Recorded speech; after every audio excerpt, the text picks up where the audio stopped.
yaakaar ci moom président Diomaye Faye xale yi yaakaar nañ ci moom président Diomaye Faye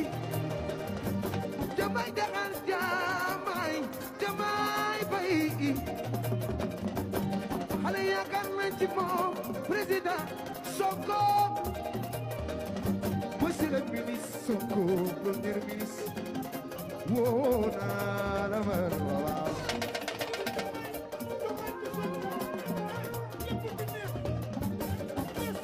Sénégal gu bees lépp bu bees bureau yu bees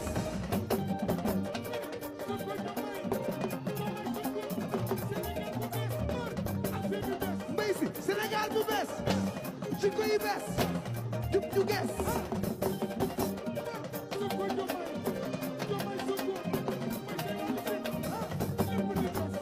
Sénégal bu bees jikko yu bees jub ju wees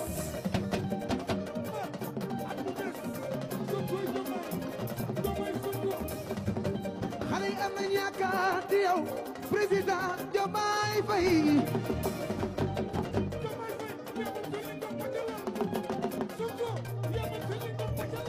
bay si président Diomaye Faye may leen ko temps may leen ko temps may leen ko temps Diomaye Faye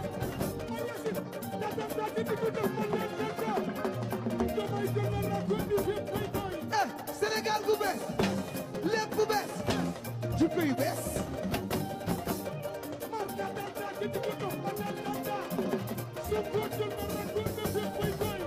xale yi am nañ yaakaar ci yow Pape Alé Niang ETS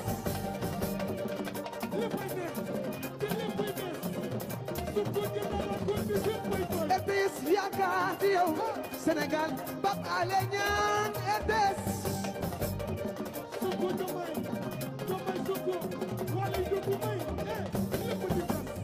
Pape Alé Niang Pape Alé Niang Pape Alé Niang ETS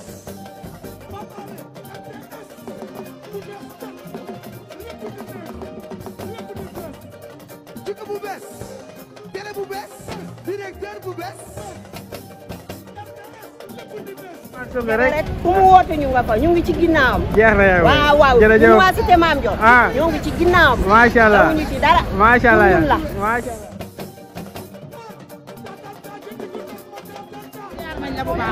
ñu ngi lay ziar bu baax di la ñaanal jàmm di la ñaanal salaam tubaarkalla macha allah waaw waaw waaw soppe sëñ Babacar ñu ngi nii nag ñu ngi nii nag macha allah vraiment kontaan naa trop ndax madame Mbacke moom yàlla moo ñu boole. depuis ñu yàlla boole c'est une grande dame. dana ko def département bi pour ñëpp. wallaay ay ca ñëw leen macha allah excellent.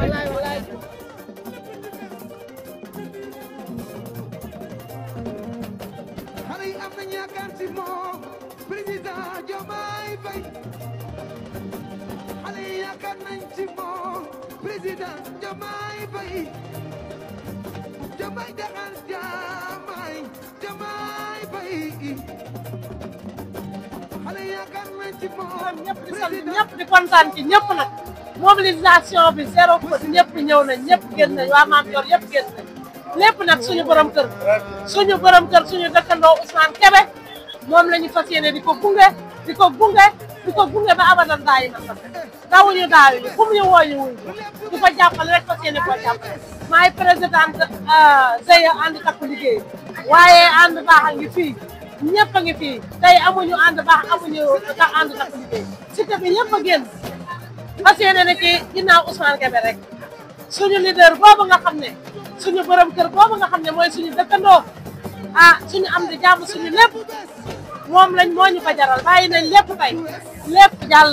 bàyyi nañ lépp moom rek waaw moom rek fu mu mën a dem rek incha allah ñu ngi ci ginnaaw bu mu tiit bu mu daw bu mu ragal bu mu yox-yoxi Adja Fatou Bara nga nee topp ci la kaw waa Jeeju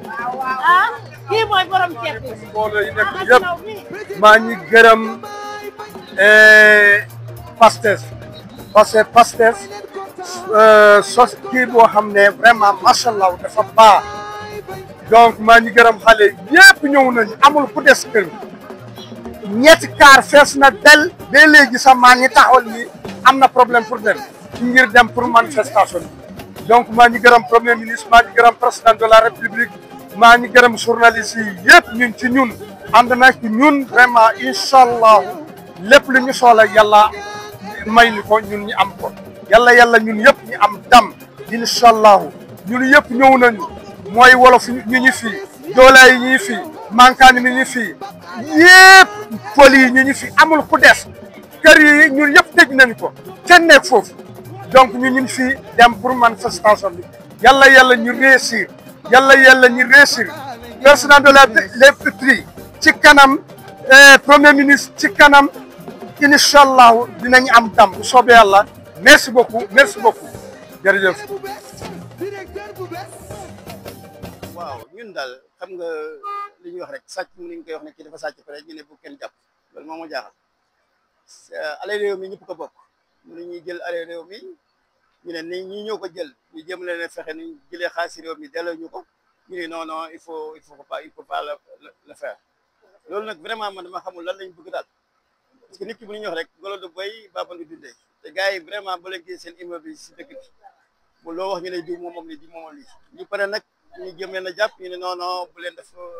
kii loolu kenn comprendre parce que aussi mënuñu comprendre aussi ba bi fit sàcc xaalis ci réew mi war nga am fit toog jàkkaloog nit ñi mais waroo daw quoi daw yi aussi jaaxal na ma trop góor li ñuy wax góor du daw quoi mais da ngay gis ay ñoo xam ne ngi daw bàyyi seen njaboot ñu jàpp seen njaboot mais loolu c'est honteux da waroo toog jàkkaloog nit ñi xaalis ci réew mi moom par A ou B dañ ko gox xam nga gox opération gox yi moom ñun waa Magui Passef dañ koy instauré fii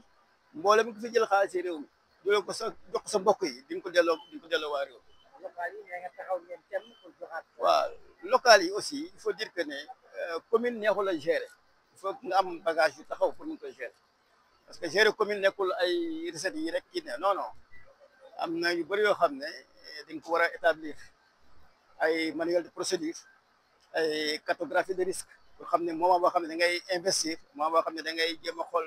ni ngay gérer xool ay sources de financement yooyu def am ko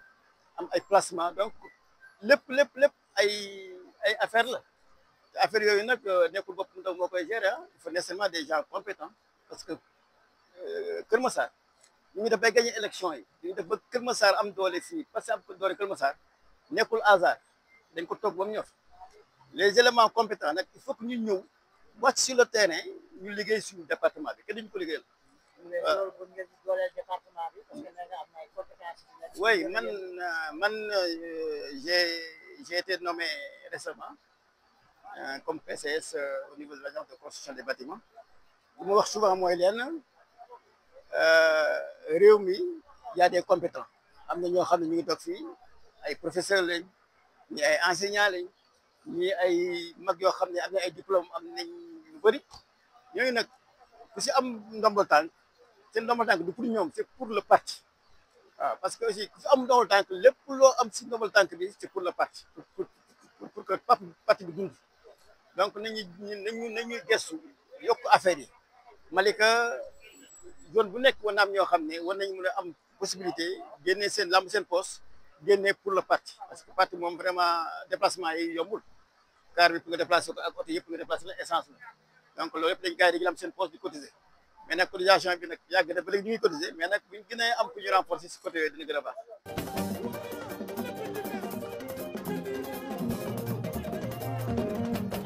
xale yi am nañu yaakaar ci moom président Diomaye Faye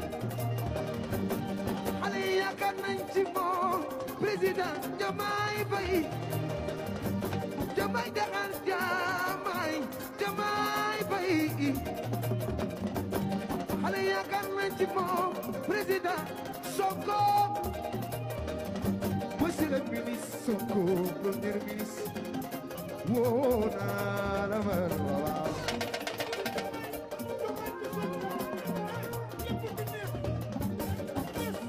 Sénégal gu bees lépp bu bees biro yu bees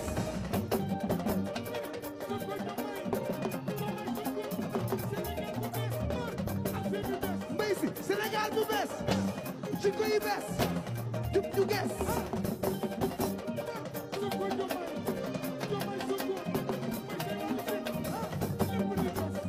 Sénégal bu bees jikko yu bees jub du wees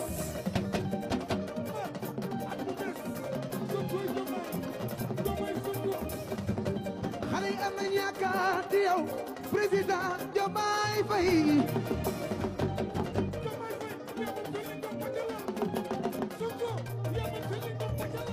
bay si président Diomaye Faye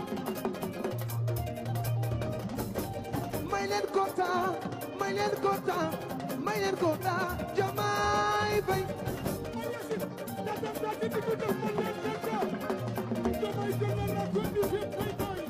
Sénégal gu bees lépp bu bees jikko yu bees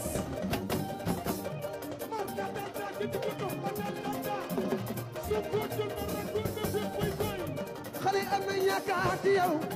Pape Alé Niang ETS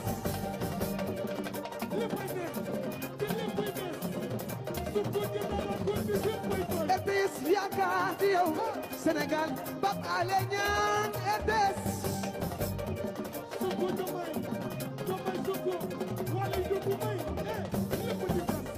Pape Alé Niang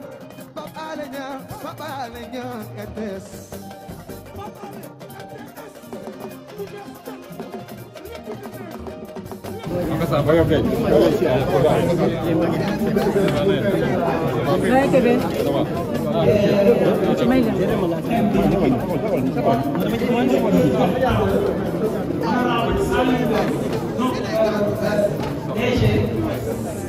DG Bassirou Kébé su ko defee mu waxtaan ak ñun ci lan mooy cëslaay ak lu waral plan de redressement économique et social bu ñu ngi laaj ñu ngi ñaan beneen may ko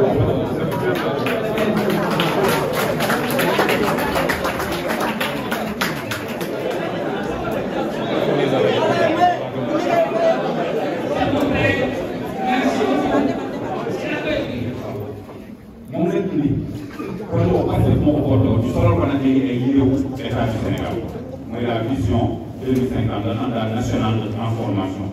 bi nga xam ne li mu def mooy dafa fixer objectif ak orientation stratégique maanaam fii ba 2050 Sénégal ñu ne nag stratégie nationale de développement bi nga xam ne ci master plan bi la bokk mooy première partie master plan bi les 5 premières années boobu dañuy définir cadre d'intervention audit et commande publique bi pour xool ñaata dafa Sénégal perte ak ñaata nit la permettre de enrichir sur le dos des Sénégalais loolu dafa am solo donc commande publique boobu tam dañ koy def mu leer réformer ko mu jaar si yoon ba kenn dootul mun a jalgati rationalisation de l'État notamment yenn agences yi yenn dépenses yi naka la ñuy def ba agence yi nga xam ne par exemple ñooy def même liggéey ñu regrouper leen agence yi nga xam ne amuñu njëriñ ñu éliminer leen yenn projet de loi yi lu si mel ne réforme of nag gis ngeen ko jàll na lu si mel ne lanceur d'alerte yi accès à l'information déclaration de patrimoine yooyu yëpp day indil koom parce que tey jii xëy na amoon na ku nekk ci benn administration di gis benn DG wala kenn ku dul woon def yoon di jël xaalisu Sénégalais yi di ko sàcc wala di ko détourné tey jii dina may fit ñoo xam ne dinañ mën a dem dénoncer ak ay arguments yi leen ne kii li la nekk di def te loolu ça va nous permettre que état bi récupérer yu bëri donc lii la leen di woon ne que même si état bi leen di woo yéen Sénégalais si redressement ci mobiliser wu gis ngeen temps yi diaspora moo nii mais état bi daf leen jiitu si loolu état bi def na mi ngi def réforme yi nga xam ne war na ko pour moom sax mu wàññi train de vie moom mu def réforme yi nga xam ne dina permettre nit ci mën a investir en toute sécurité pour jagleel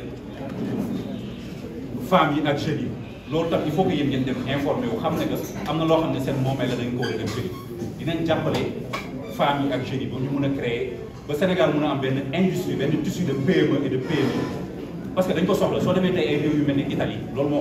ko développé soo amee industrie autour du fer industrie autour de lu mu munti nekk des minerais il faut nga am ay PME PMI yoo xam ne ñoom ñooy nekk les premiers clients de ces industries là ñoom ñooy développé dëkk bi ñoom ñooy employé Sénégalais loolu tamit état bi ni surtout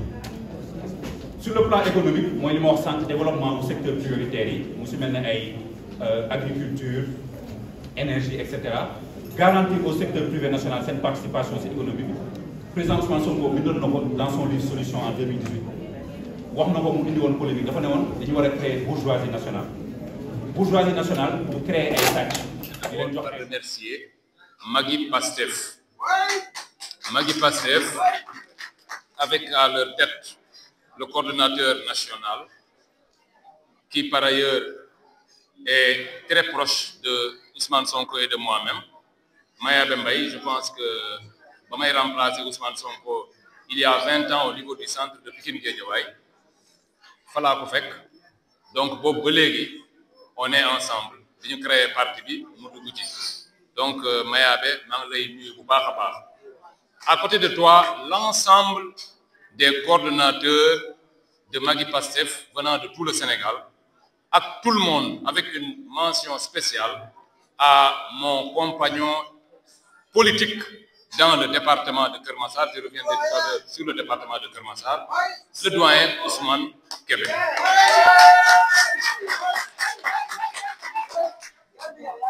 Toujours bu ma desee ci biir Magui Pastef damay nuyuwaale parce que Magui Pastef nag yaatu na ba nga xam ne j'ai même mon père dedans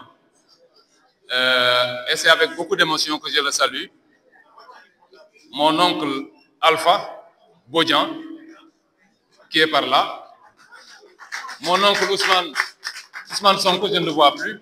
Où est-ce qu'il est lui? Voilà, donc tonton Guignomre Saoul. Sauf que pour la première fois dans l'histoire de ce pays, le président de la République et le premier ministre sont tous les deux des inspecteurs des impôts et des domaines. Ñoom ñëpp nag seen doyen suñu doyen ñun ñëpp mooy le doyen Alla Kane. Le doyen Alla Kane qui est un exemple pour nous. Maa ngi fàttaliku bi ñu nekkee ci opposition bi chaque fois bu ko Ousmane Sonko gisee daf ma naan mais man damay def tout ba doyen bi du ñëw mais fu ñu dem mu ñëw.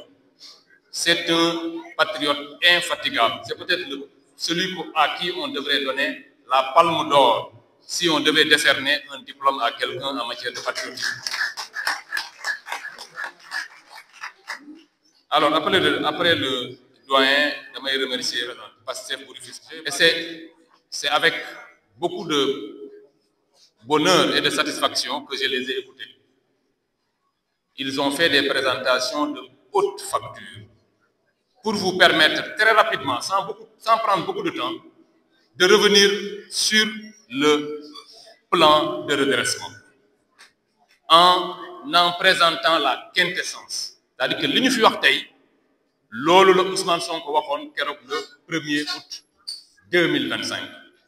muy quelque chose d'extrêmement important parce que lu am solo la ñu ñëw dans une structure de Pastef présenté fi li nga xam ne ci li ëpp solo fi mu nekk nii ci doxalinu réew mi mooy le plan de redressement et ces deux messieurs l'ont présenté avec brio. Il faut donc les en féliciter. May leen loxo ñoom ñaar.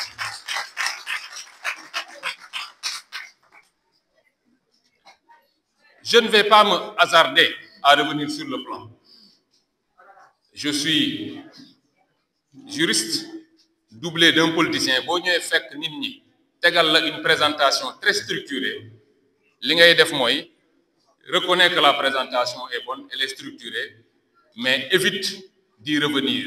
parce que mënoo wax lu gaa yi waxul. Ils l'ont très très bien présenté. Le plan que nous présente Ousmane Sonko dafa mel ni rek bu ñu koy xaw a imager. Nous avons du chemin jusqu'en 2050. Mais pour être sur ce chemin, c'est un chemin de fer. Or, ñun suñu train bi dañoo fekk Macky Sall teggi ko raay teg ko nële. Le plan de redressement mooy nga yéegalaat train bi ci raay yi soog a dem. Loolu lay niru avec à la clé deux grands axes majeurs. Mooy réduction de nos dépenses et augmentation de nos recettes. Mu doon loo xam ne bu ñu ko xaymaa c'est 5667 milliards yoo xam ne dañ koy wut. Tout à l'heure, l'honorable député faram-fàcce na ko détaillé na 5000 milliards yi ci lan lañ koy jëlee lu am solo la li ma bëggoon a yokk foofu mooy ça me permet man de non pas revenir sur le plan mais d'apporter une touche politique mooy bu fekkee li tax lan moo tax ñu ñëw fii di wax ci plan bi li tax ñu dajaloo fii c'est parce que nous faisons de l'animation politique looloo tax ñu ñëw di wax ci plan bi mënoon nañ choisir beneen thème donc thème bu mu mënti doon daf ñuy delloowaat ci li nga xam ne moo ñu dajale ñun ñëpp mooy ce parti qui s'est engagé qui s'est battu pendant 10 ans pour dégager la dictature de Macky Sall parti boobu moo ñu dajale fii ci plan bi li ma ci bëgg a yokk en termes politiques mooy dans le financement 5667 milliards la ñuy wër tey jii bu ñu jàppoon Macky Sall jàpp waa APR yépp ñi nga xam ne pendant 12 ans ils ont pillé l'argent de ce pays ñooñu boo leen jàppoon financer plan donc parce que dans le financement j'ai vu on a touché au levier fiscal on va chercher les niches et tout mais n'oublions pas que dëkk bii dañ koo fekk ak ay nit yoo xam ne dañ koo jël tenir ko en otage di ko njatt ils ont puisé dans les caisses de l'État pendant 12 ans bu ñu fi tegoon système boo xam ne daf leen di jàpp nangu li ñu yor on va financer peut-être 1, 2 ou 3 plans de redressement loolu laa bëggoon a yokk rek ci plan de redressement bi nga xam ne présenté nañ ko muy un plan extrêmement pertinent bu loolu weesoo dama leen di entretenir juste sur 2 thèmes politiques ñaar rek laa bëggoon parce que man li tax ma ñëw fii tey lii tax may dem feneen ak feneen lenn rek la mooy projet bii ñu woo Sénégalais comment faire ba mu réussir nan la ñuy def ba mu réussir nan la ñuy def ba nga xam ne li ñu dig Sénégalais ñu def ko ba keroog 2029 Sénégalais yi wóoluwaat loolu mooy mon combat looloo ma sonal ku ma xuloo looloo tax ñu xuloo ku ma mere looloo tax nga merem parce que je n'ai que cet objectif là donc loolu pour man rapidement day jaar ci ñaar tey lii ñuy def nii nous avons un parti qui a une force de frappe boo xam ne beneen parti amu ko fii ci Sénégal bu ñu fàtte di politique bu ñu fàtte di def lii ngeen def nii tey vous en êtes un exemple Rufisque moo xewle je pense que tout le Sénégal est venu avec une mention spéciale à Keur Massar. À Keur Massar nous avons compris que il faut que parti bi il faut que ñuy sot man loolu laa xam ci politique ak ci àddina Mayaabe mi sama nit la su ma ko fekkee muy xeex ak nit damay dugg ci xeex ba dugg baat vocal bu ñu ñibbee nag ma soog ko laaj mais waaw Mayaabe au fait waa ji lu ngeen joxe c'est comme ça que les patriotes doivent réagir su ngeen gisee loo xam ne waxu parti bi la na ñëw jàpp ci peu importe ban thème ngeen di teg naa dégg ni rek patriote yi nekk Rufisque nee nañ dañuy dajaloo pour wax ci parti bi peu importe le sujet je serai là noonu la ñëpp war a def parce que fi ñu jëm dafa sori nous allons en 2050 il faut gagner 5 ou 6 élections présidentielles il faut gagner des élections locales il faut gagner des élections législatives loolu nag politique moo koy gagner c'est vrai il est bon d'avoir une vision la vision 2050 elle est très pertinente vision bi da nga koy accompagner nag ak politique bii ñuy def ñu bañ koo bàyyi benn yoon dama koy wax duma ci tàyyi l'essentiel de ceux qui se battaient muy Keur Massar ak feneen ñun ñii on a aujourd'hui des positions de travail yoo xam ne bés boo waxee li ñu lay njëkk a wax y compris les patriotes ci seen bopp dañ la naan non sa waay demal liggéey li ñu la jox waa léegi bu ñëpp demoon liggéey li ñu leen jox kan mooy politique fi mu nekk nii kan ngeen yaakaar ni moo war a politique parce que bu ngeen jëlee bu ku nekk waree dem toppatoo ji li ñu ko jox pour liggéey Ousmane Sonko moo fi ëpp liggéey kon ça veut dire que même Ousmane Sonko day dem toog du politique le président de la République je peux comprendre il est au-dessus de la mêlée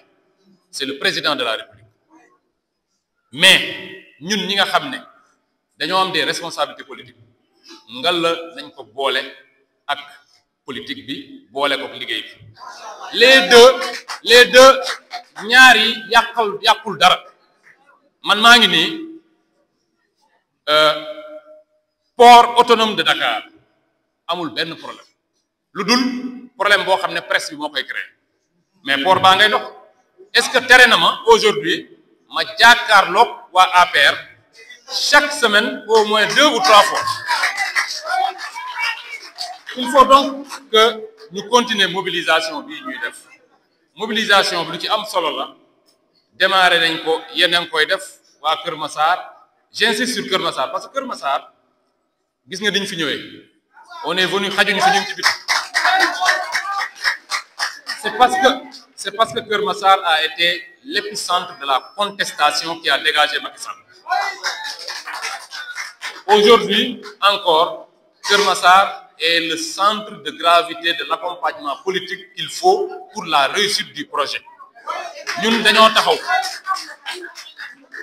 et nous le démontrerons. Il faut que tous les départements am taxawaay boobu de sorte que en 2027 les élections locales yi di ñëw bu Ousmane Sonko ñëwee ak bu ñëwul on battra l'opposition à Kër Massar loolu la département yépp war a def. Il faut maintenir la flamme politique boobu boo ko jëlee accompagner ko plan de relance bi plan de redressement bi ñu am ak vision 2050 doo mën a jàkkaarloo kenn parce que en politique dama koy wax duma ci tay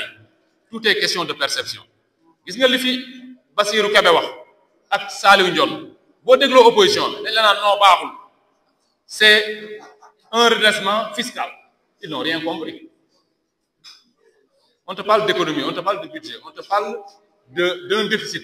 qu'il faut ramener de 12% à 3%. Non, ils sont dans la fiscalité.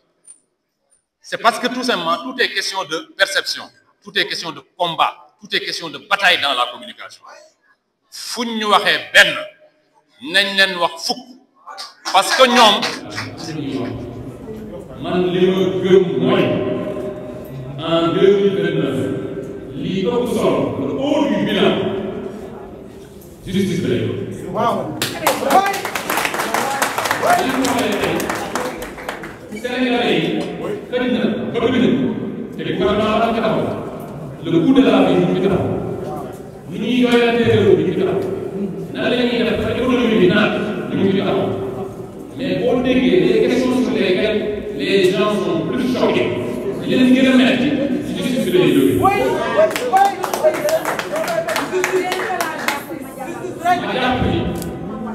ma jàpp ni justice boobu damay def naa donc defoon naa dama wax ni en politique il faut de la froideur, il faut être froid en politique. Et ça, je ne vous apprends rien. Entre 2021 et 2024, ça vous a fait avec froideur. Dafa jàpp ni stratégiquement parti bi il faut qu'on envoie l'essentiel de ces militants en prison. Ku jël ñëpp ñun ñii ci bëri fii yóbbu leen kaso. C'est ça la froideur. Froideur boobu Sénégalais yi attendent ça aussi de nous. Ils attendent que fii ak 2029 képp koo xam ne da ngaa jël xaalis nguur képp koo xam ne tu étais mêlé au tueur qu'il y a ici. Les Sénégalais attendent que ñu rendre les justice. Le gouvernement a dit ñu ngi ci lii wane nañu ngi ci mooy gis ngeen ni waxoon naa leen ko mais ñoom ñu ngi daw xam nga justice amul si la machine judiciaire n'avait pas été déclenchée ku mel ni ma dabal mais xam nga ñoom ñu ngi liggéey ñu ñu dawee c'est parce que la justice est en train de fonctionner ñu ngi daw mais ñu ngi bëgg a yokk en terme de stratégie parce que maa ngi gis ñenn ci ñoom ñu bàyyi leen xam nga boo demee ak ñu bàyyi la war ngaa mën a wax mais xam nga ñu bàyyi ñu wax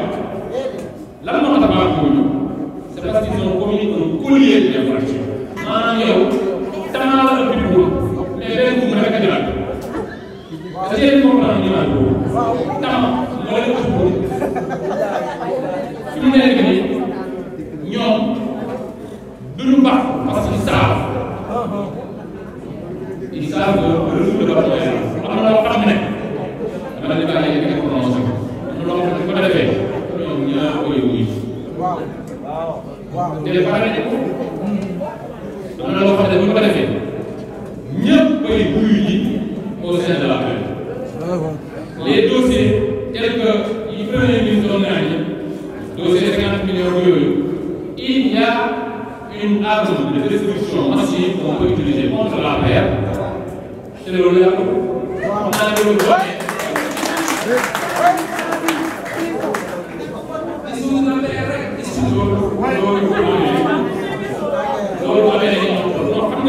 La distribution de la paix, elle va de soi. Elle va de soi. Je m'explique. Pour rendre justice, tu es obligé.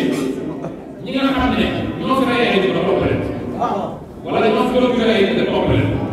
Nous avons fait des problèmes. Les boycotts, il y a une boycott, il y a une. Tu te retrouves au siège de la paix. Les Guadeloupéens, tous les chemins vont mener à la paix. Mais un parti politique qui recrute des difficultés des Sénégalais, c'est de la logique. Si on fait de la justice, à faire on a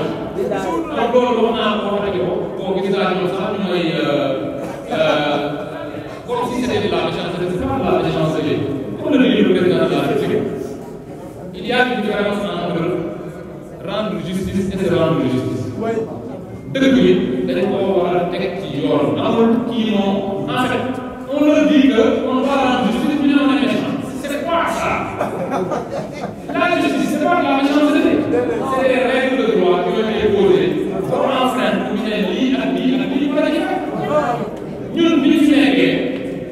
moi qui vous parle mais man je suis en prison ba léegi mu wax ma def ak keneen seen biir yëpp alors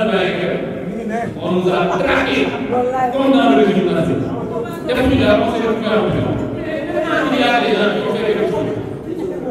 Il faut rendre justice, mais c'est de la méchanceté. C'est pas de la méchanceté. C'est tout bonnement dëgg bi dëgg mooy waxee noonu dëgg yoon mooy wax. Les Sénégalais li ñu bëgg mooy yoon. Boo tooñee yoon dara sa bopp. Loolu mooy amul méchanceté. C'est pas parce que je suis méchant que je vais c'est aussi simple que ça. C'est-à-dire que c'est le droit, la justice est là pour tout le monde, et elle s'appliquera que nga nekk militant Pastef wala nga nekk militant APR, la justice doit pouvoir s'appliquer. Donc yooyu laa bëggoon wax parce que dama jàpp ni ay patriotes suñu dalee def nekk c'est un paquet la ñuy xaaree 2029. Paquet boobu dina am des données économiques. dina am des données budgétaires dina am lu am solo ci côté boobu mooy ni Bassirou koy wax ak l'honorable Saliou mais bu weesoo loolu il y a aussi la justice loolu lépp dañu war a boole 2029 bu ñu boolee loolu yëpp taxaw présenté ko Sénégalais nous rendirons des travaux aller vers donc loolu laa amoon ci lu may wax di rafetlu wax bu baax a baax la rencontre di wax ni l'ensemble des structures du parti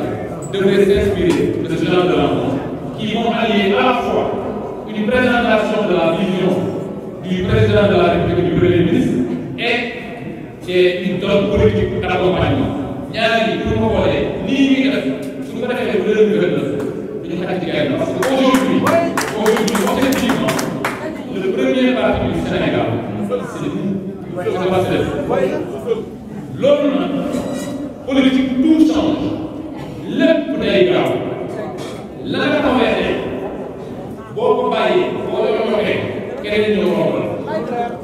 l'opposition amul kenn amuñu discours le seul discours c'est Ousmane Sonko moo defoon lii Ousmane Sonko moo waxoon lii def ko ils n'ont pas cette vision là mais bu ñu leen au point de négliger notre positionnement stratégique en tant que parti politique ci loolu laay des structures pour recommencer, en tout cas avec le massage moyen, il faut qu'on recommence l'animation politique que nous avons fait.